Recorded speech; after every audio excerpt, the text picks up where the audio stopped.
जय हिंद दोस्तों। मैं आदित्य द्विवेदी आप सभी का स्वागत करता हूं आपके अपने YouTube चैनल आदित्यांजल जीएस क्लासेस में। मेरे प्यारे विद्यार्थियों, मध्य प्रदेश सामान्य अध्ययन की जो श्रृंखला लेकर हम चल रहे हैं, इस श्रृंखला में जो मध्य प्रदेश का भूगोल, ये जो मुख्य विषय है, इसको हम अभी इसका अध्ययन कर रहे हैं। और इस मध्य प्रदेश के भूगोल का जो आज का हमारा दूसरा टॉपिक है, वो मध्य प्रदेश की पर्वत श्रृंखलाएं हैं। किसको लेकर है? मध्य प्रदेश की पर्वत श्रृंखलाएं हैं। भारत का दूसरा सबसे बड़ा क्षेत्रफल आधारित राज्य जो भौगोलिक विविधताओं से भरा हुआ है, यानी कि इस प्रदेश की जो भौगोलिक उच्चावच है वो पर्याप्त मात्रा में उपलब्ध है। और इसी भौगोलिक उच्चावच का निर्धारण करते हैं यहाँ के प्रमुख पर्वत और पर्वत श्रृंखलाएं। तो उसी का हम इस वीडियो में अध्ययन करेंगे कि मध्य प्रदेश में कौन कौन सी पर्वत हैं और कौन कौन सी इसकी श्रृंखलाएं हैं। सबसे पहले हम देख लेते हैं कि पर्वत कहते किसको हैं। तो पर्वत सामान्यतः उसे कहा जाता है जिसकी समुद्र तल से औसत ऊंचाई 500 मीटर से अधिक होती है। कितनी होती है? औसत ऊंचाई 500 मीटर से अधिक होती है। और जिसका शीर्ष कैसा होता है? नुकीला। कैसा होता है शीर्ष? नुकीला। और इसके जो किनारे होते हैं वो स्लोप, उनमें स्लोप होता है, यानी कि ढाल नुमा होते हैं। तो ऐसा जो भौगोलिक उच्चावच होता है उसे हम क्या कहते हैं? पर्वत कहते हैं। अब पर्वत के बारे में हमने देख लिया, तो अब देखेंगे तो पर्वत श्रृंखला क्या होती है।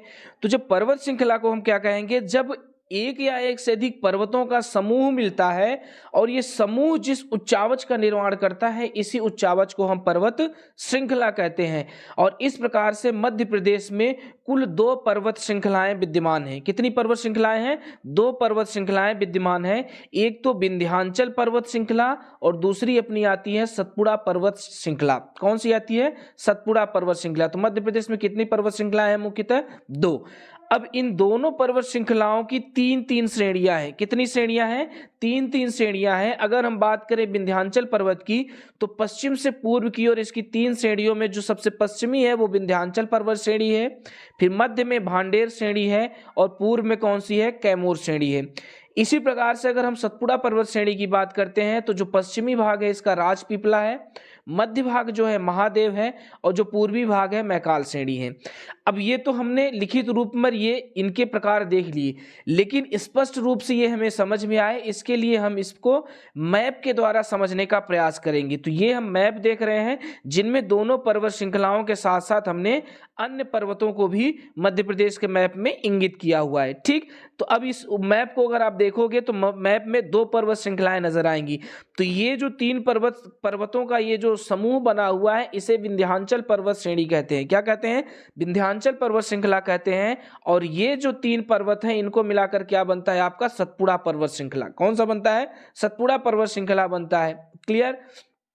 अब ये जो विंध्याचल पर्वत श्रेणी का ये जो सबसे पश्चिमी भाग है, कौन सा है? सबसे पश्चिमी भाग है, इसको विंध्याचल बोलते हैं, जो मुख्यतः मालवा के पठार में विस्तृत है। इसका जो मध्य भाग है इसको भांडेर या भारनेर भी कहीं कहीं देखने को मिलता है, ये मध्य भाग हुआ। और जो इसका पूर्वी भाग हुआ इसे हम क्या बोलते हैं? कैमूर। क्या बोलते हैं? कैमूर। तो विंध्याचल पर्वत श्रेणी की 3 प्रमुख पर्वत श्रृंखलाएं कौन कौन सी हैं? एक तो विंध्याचल हो गया सबसे पश्चिमी, फिर भांडेर हो गया मध्य और पूर्वी हो गया आपका कैमूर। इसी प्रकार से सतपुड़ा की अगर हम बात करें तो सतपुड़ा का जो सबसे पश्चिमी भाग है उसे हम राजपीपला कहते हैं। क्या कहते हैं? राजपीपला कहते हैं। अभी इनको हम मैप में देखने का प्रयास करेंगे, फिर इन्हीं एक एक पर्वत को हम क्या करेंगे? डिटेल से देखते चलेंगे कि इनकी क्या भौगोलिक स्थिति है, अवस्थिति है और क्या क्या इनकी विशेषताएं हैं। ये जो सबसे पश्चिमी है ये राजपीपला हो गया, जो मध्य का है इसे महादेव कहते हैं, और ये जो पूर्वी सतपुड़ा का भाग है तो इसे क्या बोलते हैं? मैकाल श्रेणी कहते हैं। क्या कहते हैं? मैकाल श्रेणी। तो इस तरीके से हमने 2 पर्वत श्रृंखलाओं के भाग देख लिए, एक विंध्याचल पर्वत श्रृंखला और दूसरी सतपुड़ा पर्वत श्रृंखला। क्लियर है? अब हम देखेंगे कि इसके अलावा कौन कौन से प्रमुख पर्वत चोटियां या छोटे से पर्वत के हिस्से मध्य प्रदेश में स्थित हैं। तो सबसे पहले आप देखोगे कि ये जो बालाघाट का क्षेत्र है यहां पर है लांजी हिल्स। कौन सी है? लांजी हिल्स। ये कहां स्थित है? बालाघाट में। फिर ये जबलपुर के क्षेत्र में जो है लमेटा हिल्स। कौन सी है? लमेटा हिल्स से स्थित है। और फिर इसके बाद हम विदिशा में जाते हैं तो विदिशा में उदयगिरी की पहाड़ियां हैं। कौन सी हैं? उदयगिरी की पहाड़ियां हैं। इसके अलावा और ऊपर जाकर जो हम देखते हैं तो ये जो ग्वालियर का जो किला है या जो ग्वालियर है, ये किस पर्वत पर है? गोपांचल पर्वत पर। किस पर है? गोपांचल पर्वत पर। और दतिया में बुंदेलखंड की सबसे ऊंची चोटी है जिसे सिद्ध बाबा की चोटी कहते हैं। क्या कहते हैं? सिद्ध बाबा की चोटी कहते हैं। तो इस प्रकार से मध्य प्रदेश में इनकी संपूर्ण अवस्थिति कैसी है, इसको हमने क्या कर लिया? देख लिया। अब आगे चल के एक एक का हम अध्ययन करते हैं। तो सबसे पहले पर्वत श्रृंखलाओं का अध्ययन करेंगे। किसका? पर्वत श्रृंखलाओं का। और सबसे पहले पर्वत हम कौन सा लेंगे? विंध्याचल पर्वत श्रृंखला। कौन सी? विंध्याचल पर्वत श्रृंखला। तो पहला निकल के आता है कि जो विंध्याचल पर्वत श्रृंखला है यह अरावली की तरह एक अवशिष्ट पर्वत है। कैसा है?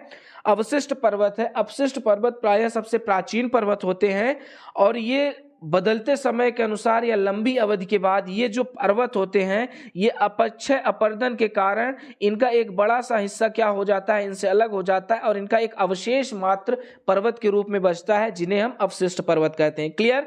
चलिए, इसके बाद हम देखते हैं जो पहले ही देख लिया कि इसकी 3 श्रेणियां, एक तो विंध्याचल जो सबसे पश्चिमी, फिर भांडेर और फिर कैमूर। अब इन्हीं एक एक श्रेणियों का हम अध्ययन करेंगे। तो ये वाला जो भाग दिख रहा है मैप में, इसको हम बोलते हैं विंध्याचल। तो विंध्याचल कैसा है? ये मालवा के पठार में स्थित है और ये विंध्याचल का सबसे पश्चिमी भाग है। कैसा है? पश्चिमी भाग है। और यहाँ की जो प्रमुख चोटियां हैं वो कौन सी हैं? एक तो वांगचू पॉइंट है, इंदौर में है। यहाँ से सनसेट को देखना अपने आप में बहुत मनोरम है। असरफी की पहाड़ी यहाँ पर स्थित है इंदौर में। मांडू की पहाड़ी यहाँ पर स्थित है। जाना पाव जहाँ से चंबल नदी का उद्गम होता है, 854 मीटर के आसपास है ऊंचा। काकड़ावरडी ये इंदौर में है और यहाँ से छिप्रा नदी का उद्गम होता है। और ये जो सलकनपुर है और ये जो भीमबेटका, ये 2 पर्वत श्रेणियां जो हैं ये संक्रमणशील क्षेत्र पर हैं। ये जो भांडेर और जो आपका ये विंध्याचल का ये जो संक्रमणशील क्षेत्र है यहाँ पर स्थित है आपकी सलकनपुर और भीमबेटका। तो ये चीज स्पष्ट हो गई कि विंध्याचल में क्या क्या चीजें अवस्थित हैं। क्लियर हो गया? चलिए, अब आगे हम देखते हैं किसके बारे में? भांडेर के बारे में। किसके बारे में? भांडेर के बारे में। तो ये मैप में ये जो दिख रहा है इसको हम क्या कहेंगे? भांडेर। तो भांडेर के बारे में क्या तथ्य निकल के आता है कि यह विंध्याचल का मध्य भाग है। विंध्याचल पर्वत श्रृंखला का यह मध्य भाग है और इसका सर्वाधिक विस्तार किस प्रदेश में है? भौतिक प्रदेश में, बुंदेलखंड में। यहाँ की सर्वोच्च चोटी क्या है भैया? सर्वोच्च चोटी सद्भावना शिखर है और सद्भावना शिखर को ही स्थानीय नाम दिया गया है कलूमार। क्या कहा जाता है? कलूमार कहा जाता है। और सद्भावना शिखर का जो अंग्रेजी नाम है इसको क्या बोला जाता है? Goodwill peak. क्या बोला जाता है? गुडविल पीक बोला जाता है। और ये स्थित कहाँ है? तो दमोह जिले में। और इसकी ऊंचाई कितनी है? 752 मीटर। कितनी है? 752 मीटर। क्लियर है? यहां तक की बात स्पष्ट? तो चलो, हमने विंध्याचल को देख लिया, भांडेर को देख लिया। अब किसको देखेंगे? कैमूर को। किसको देखेंगे? कैमूर को। तो ये कैमूर क्या है? विंध्याचल का पूर्वी भाग है। कैसा भाग है? पूर्वी भाग है। और इसके जो तो 2 प्रमुख भाग हैं वो कौन से हो गए? एक तो त्रिकुटा पर्वत जो कि मैहर में स्थित है और इसी त्रिकुटा पर्वत में मैहर में शारदा माँ का मंदिर स्थित है। फिर एक गिद्धराज पर्वत है और ये कहाँ स्थित है? सतना के रामनगर तहसील में। क्लियर हो गया? तो ये इसके 2 प्रमुख भाग हो गए। फिर यहाँ से केन नदी और टोंस नदी का उद्गम होता है। कहाँ से? कैमूर श्रेणी से। और सीमेंट का घर किसे कहा जाता है? तो कैमूर श्रेणी को ही क्या कहा जाता है? सीमेंट का घर कहा जाता है। और दूसरी बात, ये जो कैमूर पर्वत श्रेणी है यमुना और सोन नदी के बीच जल विभाजक का कार्य करती है। किसका कार्य करती है? जल विभाजक का। कैसे? ये मैप से देखने का प्रयास करते हैं। ये जो आप देख रहे हैं यहां से आपकी आती है यमुना। कौन सी आती है? यमुना। और यहां से निकलती है कौन सी? आपकी सोन। तो ये सोन इधर चली जाती है, गंगा में मिल जाती है और इधर से आने वाली गंगा में आपकी यमुना मिल जाती है। अगर ये कैमूर न होता तो शायद ये जो आपका सोन है ये जाके यमुना से मिलती, या ये जो आपकी यमुना ही है इसका प्रवाह नीचे की ओर होता। तो इन दोनों नदियों के बीच जल विभाजक का कार्य कौन करता है? ये कैमूर पर्वत करता है। कई बार ये एग्जाम में पूछा जा चुका है। क्लियर हो गया? चलिए, तो हमने इस तरीके से विंध्याचल पर्वत श्रृंखला को देख लिया। अब हम किसके बारे में देखेंगे? सतपुड़ा पर्वत श्रृंखला के बारे में। किसके बारे में? सतपुड़ा। तो जैसे विंध्याचल हमारा एक प्रकार का अवशिष्ट पर्वत था, उसी प्रकार से जो सतपुड़ा है हमारा वो ब्लॉक पर्वत का उदाहरण है। किसका उदाहरण है? ब्लॉक पर्वत का। अवशिष्ट पर्वत क्या होते हैं? ब्लॉक पर्वत क्या होते हैं? भ्रंशोत पर्वत क्या होते हैं? हॉर्स पर्वत क्या होते हैं? ये जब हम फिजिकल जियोग्राफी पढ़ेंगे तो उसमें हम डिटेल से देखेंगे। क्लियर? तो आप इतना बस याद रखिए कि विंध्याचल अवशिष्ट पर्वत है और ये जो सतपुड़ा है ये ब्लॉक पर्वत है। ये जो सतपुड़ा है ये उत्तर व दक्षिण भारत के मध्य दीवार का कार्य करता है। किसका कार्य करता है? दीवार का कार्य करता है। और इस सतपुड़ा पर्वत के उत्तर में नर्मदा नदी तथा दक्षिण में ताप्ती नदी है। कौन सी नदी है? इसके दक्षिण में ताप्ती नदी है। क्लियर? इसकी 3 श्रेणियां हैं जिसके बारे में हमने देखा था। जो पश्चिमी है उसे राजपीपला कहते हैं, मध्य का जो भाग है उसे महादेव, और जो पूर्वी भाग है इसे हम क्या कहते हैं? मैकाल कहते हैं। क्लियर है? अब इसको थोड़ा मैप से देखने का प्रयास करेंगे। ये हुआ मध्य प्रदेश का मैप, और मध्य प्रदेश के मैप में ये रही हमारी राजपीपला श्रेणी, ये रहा हमारा महादेव पर्वत, और ये कौन सा हो गया? हमारा मैकाल श्रेणी। कौन सी हो गई? मैकाल श्रेणी। क्लियर हो गया? अब एक एक को इनका हम अध्ययन करेंगे, इनकी भौगोलिक या भौतिक विशेषता देखेंगे। तो जो राजपीपला है ये कैसा है? पश्चिमी भाग है। किसका? सतपुड़ा पर्वत श्रेणी का। सतपुड़ा पर्वत तीन पर्वतों का समूह है। व्यक्तिगत रूप से ये सतपुड़ा पर्वत अपना अस्तित्व नहीं रखता, इन्हीं तीनों को मिलाकर ये अपना निर्माण करता है। इसका जो विस्तार है ये 3 राज्यों में है, गुजरात में और मध्य प्रदेश में, और थोड़ा बहुत इसका हिस्सा महाराष्ट्र में भी है। क्लियर? सबसे सकरा भाग, ये जो तीनों भाग हैं, तीनों श्रेणियां हैं, इन तीनों श्रेणियों में जो सबसे सकरी श्रेणी है वो कौन सी हो गई? आपकी राजपीपला। कौन सी हो गई? राजपीपला हो गई। और इस श्रेणी में जो प्रमुख श्रेणियां या चोटी हैं वो कौन सी हो गई? सबसे पश्चिम में बड़वानी है, और बड़वानी में ही स्थित है चूलगिरी की पहाड़ी। कौन सी? चूलगिरी चोटी है जो राजपीपला की सर्वोच्च चोटी है, और इसकी ऊंचाई कितनी है? 1215 मीटर, और ये कहां है? बड़वानी जिले में। क्लियर? तो राजपीपला की सर्वोच्च चोटी चूलगिरी, कितनी ऊंचाई है? 1215 मीटर। क्लियर? और ये सबसे पश्चिम में है। फिर इसके बाद आता है असीरगढ़। कौन आता है? असीरगढ़, और ये असीरगढ़ बुरहानपुर में है, और इसी असीरगढ़ में ही बुरहानपुर दर्रा स्थित है। कौन सा? बुरहानपुर दर्रा स्थित है, और इसी बुरहानपुर दर्रा को क्या कहा जाता है? दक्षिण का प्रवेश द्वार। क्या कहा जाता है? दक्षिण का प्रवेश द्वार कहा जाता है। और इस राजपीपला का जो पूर्वी भाग है इसे ग्वाविलगढ़ कहा जाता है। क्या कहा जाता है? ग्वाविलगढ़ कहा जाता है। अभी तक सामान्यतः एग्जाम में पूछा जाता था इन तीनों पर्वत श्रेणियों को पश्चिम से पूर्व या पूर्व से पश्चिम भाग में सजाने को, क्रम को लेकर, लेकिन आगे चल के आपके इस राजपीपला को लेकर भी पूछा जा सकता है कि राजपीपला के ये जो आपके कौन कौन से हो गए? बड़वानी, असीरगढ़ और ग्वाविलगढ़ का भी क्रम निर्धारित कीजिए, तो इनका ये पश्चिम से पूर्व का क्रम इस प्रकार से होगा। क्लियर हो गया? यहाँ तक की बात स्पष्ट है। चलिए, राजपीपला की बात क्लियर हो गई। अब हम चलते हैं किसमें? महादेव में। किसमें चलते हैं? महादेव में। तो महादेव के बारे में क्या निकल के आता है कि यह सतपुड़ा का मध्य भाग है। कैसा भाग है? सतपुड़ा का मध्य भाग है। अभी मैप में हमने देखा इसका जो विस्तार है मध्य प्रदेश और महाराष्ट्र में है। किन 2 राज्यों में है? मध्य प्रदेश व महाराष्ट्र में है। और इसका जो स्वरूप है वो कैसा है? तो ये औसतन सर्वाधिक ऊंचा भाग है। कैसा है? औसतन सर्वाधिक ऊंचा। तो सतपुड़ा के जो 3 भाग हैं, इन तीनों भाग में औसतन सर्वाधिक ऊंचा कौन सा हो गया? महादेव श्रेणी हो गई। और यहाँ की जो प्रमुख चोटियां हैं, श्रेणियां हैं, वो कौन सी हैं? एक तो धूपगढ़, पचमढ़ी होशंगाबाद में स्थित है। यह जो पचमढ़ी है एक प्रकार का हिल स्टेशन है, और पूरे मध्य प्रदेश में सर्वाधिक वर्षा 199 सेंटीमीटर यही होता है। इसी पचमढ़ी को सतपुड़ा की रानी भी कहा जाता है, और यही जो पचमढ़ी है ये मध्य प्रदेश की ग्रीष्मकालीन राजधानी भी है। धूपगढ़ जो कि 1350 मीटर ऊंचा है। कितना है?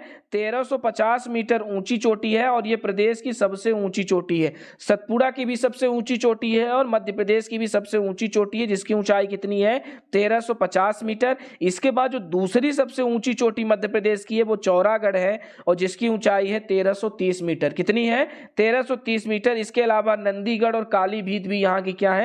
प्रमुख पर्वत चोटियां हैं। और इसी कालीभीत से ही किसका उद्गम होता है? आपके बैतूल के कालीभीत से आपके ताप्ती नदी का। किसका उद्गम होता है? ताप्ती नदी का। और उधर से वर्धा नदी का उद्गम होता है। क्लियर हो गया? तो महादेव भी आपका स्पष्ट हो गया। चलिए अब देखते हैं मैकाल के बारे में। किसके बारे में? मैकाल के बारे में। तो ये जो मैकाल है ये सतपुड़ा का पूर्वी भाग है। कैसा भाग है? पूर्वी भाग है। और इसी मैकाल को पर्वतराज कहा जाता है। क्या कहा जाता है?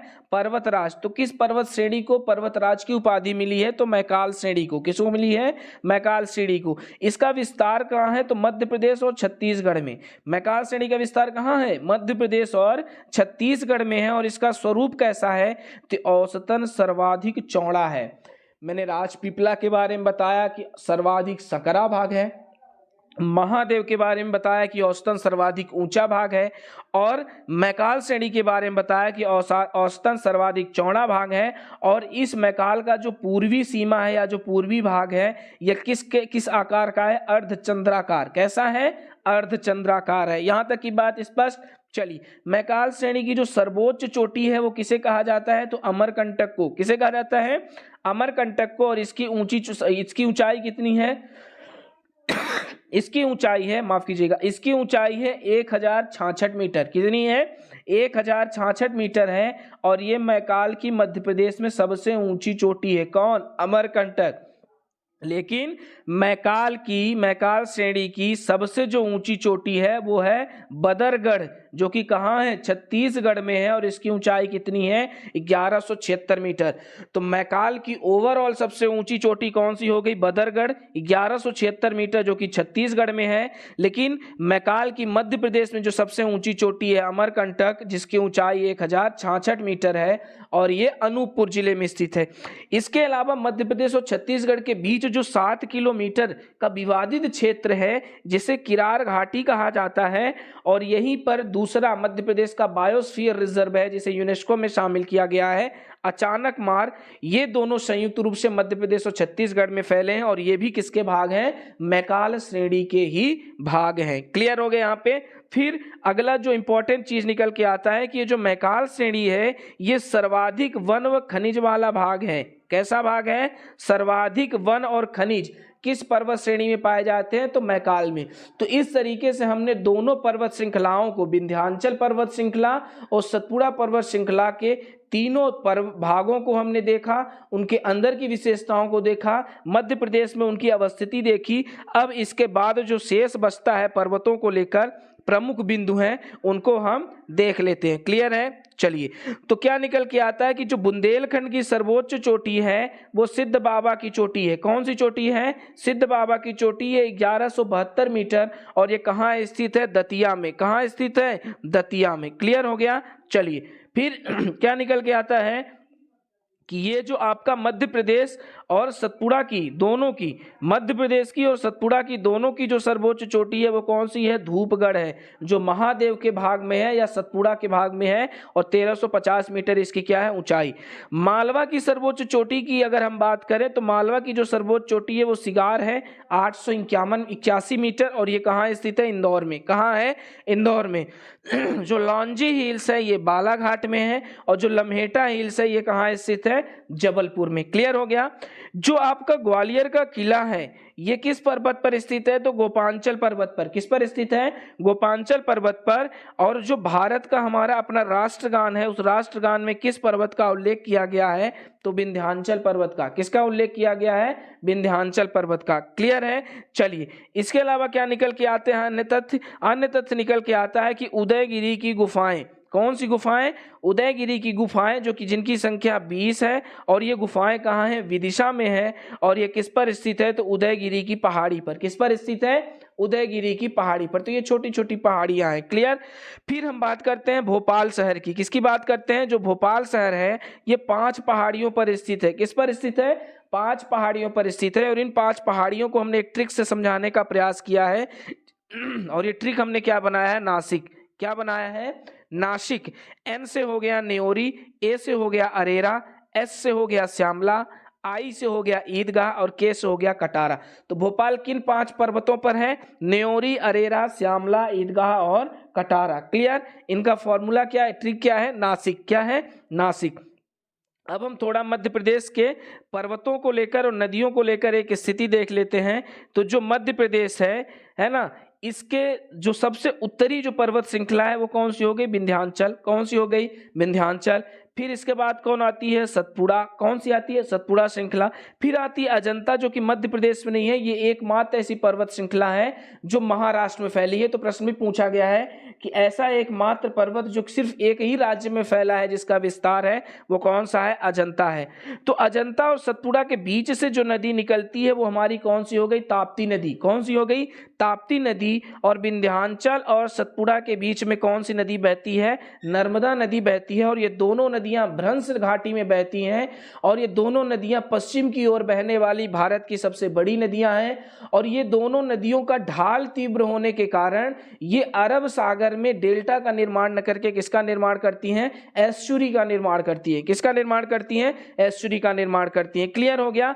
तो यहां से क्या स्पष्ट होता है? यहां से स्पष्ट होता है कि उत्तर से दक्षिण की अगर क्रम देखें तो क्या होगा? सबसे पहले विंध्याचल पर्वत, फिर नर्मदा नदी, फिर सतपुड़ा पर्वत, फिर ताप्ती नदी और फिर अजंता पर्वत आता है। तो ये उत्तर से दक्षिण इनका क्या हो गया? क्रम हो गया। तो दोस्तों इस प्रकार से हमने आज मध्य प्रदेश के प्रमुख पर्वत और पर्वत श्रृंखलाओं का हमने क्या कर लिया? अध्ययन कर लिया। मैंने कोशिश की इसको अच्छे तरीके से समझाने की और इसमें ज़्यादा से ज़्यादा उपयोगी तथ्यों को आपके लिए प्रस्तुत करने की। फिर भी अगर आपको यहाँ पे कोई कमी लगती है या कोई सुझाव देने की गुंजाइश लगती है तो आप ज़रूर कमेंट बॉक्स में दीजिएगा। नेक्स्ट वीडियो में देखेंगे, मध्य प्रदेश की भूगर्भिक संरचना को देखेंगे। और तब तक के लिए आप सभी को यही कहूँगा कि माता पिता, गुरुजनों, सैनिकों और किसानों का सदैव आप सम्मान कीजिएगा। ये हमारे और राष्ट्र के अस्तित्व के निर्माता हैं। मिलते हैं नेक्स्ट वीडियो में, तब तक के लिए आप सभी को जय हिंद।